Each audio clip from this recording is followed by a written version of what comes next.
Hey guys, I hope everyone is having a wonderful day. So this is a follow-up to the video I did about a year ago comparing the Puma Maze Roar to the Puma Cali Sport. I ended up returning the Puma Maze Roar. The style just wasn't quite it for me, but I fell in love with the Puma Cali Sport. And spring is on its way here in Texas, so I am getting ready to buy another pair of these. So I guess that probably answers your question if I think these shoes were worth it or not, but we'll get into a few more details to kind of explain why I feel that way. So let's take a closer look at these awesome, really affordable sneakers. So for starters, I typically buy the most impractical and cool seeming at the time colorways when I purchase sneakers, and then I end up not having anything that's like white and black or whatever. So these turned out to be my sort of daily drivers. Like, these were the shoes that I reached for the most kind of unexpectedly, because I thought I was just going to have them and probably not wear them that much. But as you can see, I don't think I ever actually like washed these or threw them into the washing machine. Kind of gross, I know. But I would say I probably wore these about, I would say about 4 times per month, and they look really good considering.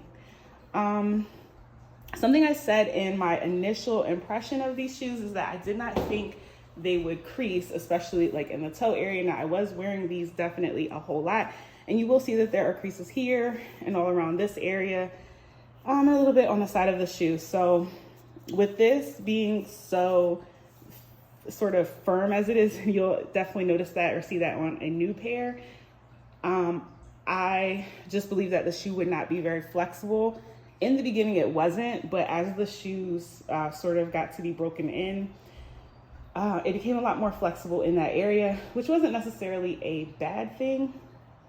The shoes are extremely comfortable. I also think that helped with the platform being sort of high and the shoes being really flat, and there not being a lot of flexibility in the sole, or like little to no flexibility in the sole. So the uppers creasing a little bit did not bother me, and it took a pretty long time. Like, we're 1 year out. I think I just, had started to notice creasing with a lot of wear. I really just started to notice the creasing probably 3 to 4 months in, and then 1 year later, this is the point where we're at. When I say I did not wash these in the washing machine, of course I like wipe them down and things like that. If you are easily disgusted, you'll see that there is some discoloration on the inside of the shoes. I always wear these with socks. The Puma logo is pretty much still intact in there. Everything held up really well.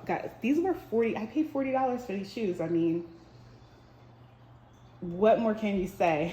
And I've bought, shoes that are 3-4 times that, and maybe even 5 times that, right? And they sort of fell apart almost immediately. So for these to be in the shape they're in, like, I'm gonna buy another pair, but probably continue to wear these for not so important errands. They really took a beating. The other day I had to walk in an area where, like, basically the sidewalk ran out, and then I had to walk, and it had been raining days before, and they got really muddy and stuff like that.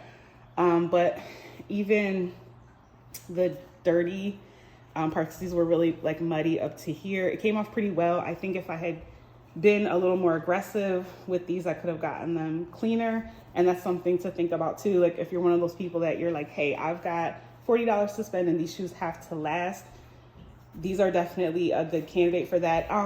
Wait a minute. I did say earlier about throwing these in the washing machine. I would be cautious with that too, though, since they are leather. So you might be better off doing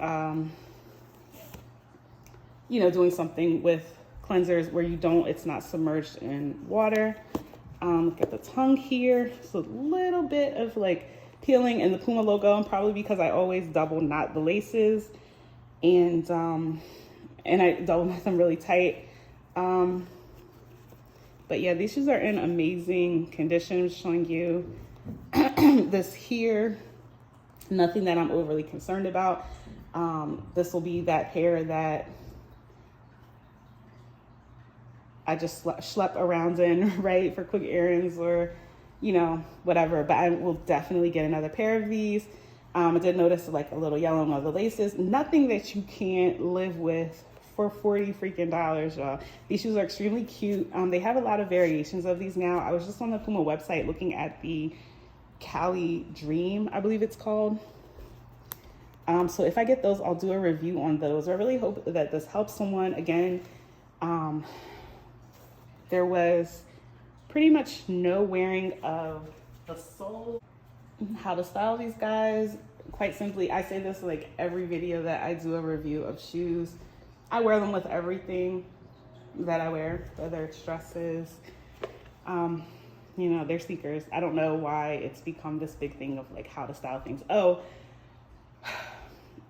so you notice this right here, like this black, the black scuff marks. So I did start noticing those kind of early on. Like if you're totally OCD about your shoes, something to think about. They're like this tire tread. I don't even know how to describe this. This like tire tread material. But I definitely notice, and you may notice as well, that you're getting some scuffs like that on this part of the shoe, and they seem to come out of nowhere. Like when I would notice them and sort of backtrack, I could never figure out what I had done or like what I scraped my shoe against to get that black mark.